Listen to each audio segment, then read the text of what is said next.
मुंबईचे शिल्पकार जगन्नाथ शंकर शेट, त्यांनाच नाना शंकर शेट असे म्हणतात. तर मित्रांनो, स्पर्धा परीक्षेत जगन्नाथ शंकर शेट यांच्यावरती अनेक प्रश्न विचारले जातात.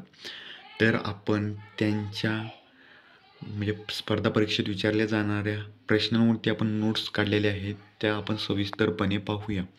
तर मित्रांनो, आपल्या चॅनलला सबस्क्राईब करा, लाईक करा, आवडल्यास आपल्या मित्रांना शेअर करा. जगन्नाथ शंकर शेट म्हणजेच नाना शंकर शेट यांचे जन्म ठिकाण मुरबाड, ठाणे.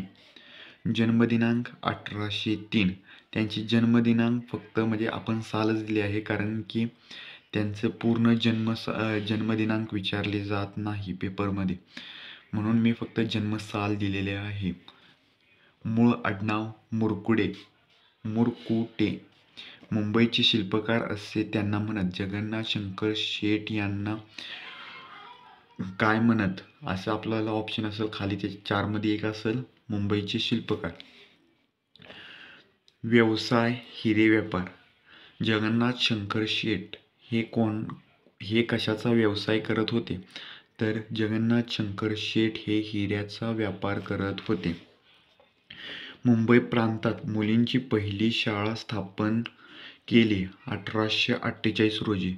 आपणाला प्रश्न येईल, मुंबई प्रांतात मुलींची पहिली शाळा स्थापन केव्हा केली व कोणी केली? जगन्नाथ शंकर शेट यांनी केली आणि 1848 साली.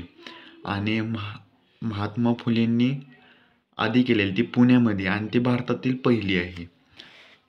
बॉम्बे नेटिव्ह एज्युकेशन सोसायटी त्यांनी 1823 साली स्थापन केली. एल्फिन्स्टन हायस्कूल स्थापन केले 1827 रोजी. ग्रँड मेडिकल कॉलेजची स्थापना केली 1845 रोजी. ग्रँड मेडिकल कॉलेजची स्थापना 1845. बॉम्बे असोसिएशन 1852 मध्ये भारतातील पहिली राजकीय संघटना. तर मित्रांनो, आपल्याला प्रश्न येईल की भारतातील पहिली राजकीय संघटना कोणी स्थापन केली, तर मुंबईचे शिल्पकार जगन्नाथ शंकर शेट यांनी स्थापन केली भारतातील पहिली राजकीय संघटना. तर ती संघटना कोणती? बॉम्बे असोसिएशन.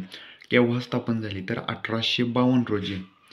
मुंबई प्रांतात 1830 रोजी जगन्नाथ शंकर शेट यांच्या प्रयत्नाने सती प्रथा बंद करण्यात आली. मुंबई प्रांतात कोणाच्या मदतीने सती प्रथा बंद करण्यात आली, तर जगन्नाथ शंकर शेट यांच्या मदतीने 1830 रोजी सती प्रथा बंद करण्यात आली. 1853 साली पहिली रेल्वे सुरू करण्यासाठी जगन्नाथ शंकर शेट यांनी प्रयत्न केले व पहिल्या रेल्वेने प्रवास केला. पहिल्या रेल्वेने प्रवास करणारे प्रवासी भारतीय कोण, तर ते जगन्नाथ शंकर शेट होते. केव्हा पहिली रेल्वे केव्हा सुरू झाली? 1853 साली पहिली रेल्वे सुरू झाली. जगन्नाथ शंकर शेट हे मुंबई विद्यापीठाचे पहिले फेलो होते. मुंबई विधिमंडळावर निवडून जाणारे ते पहिले हिंदी सदस्य होते. मुंबई विधिमंडळावर निवडून जाणारे पहिले हिंदी सदस्य कोण होते, तर ते जगन्नाथ शंकर शेट होते. ब्रिटिशांनी राव बहादूर व जस्टिस ऑफ पीस ह्या पदव्या दिल्या होत्या. ब्रिटिशांनी राव बहादूर व जस्टिस ऑफ पीस ह्या पदव्या त्यांना बहाल केल्या होत्या. प्र. के. अत्रेंनी त्यांना मुंबईचा अनभिषिक्त सम्राट अशी पदवी दिली आहे. मुंबईचा अनभिषिक्त सम्राट असे कोणाला म्हणतात, तर जगन्नाथ शंकर शेट यांना म्हणतात.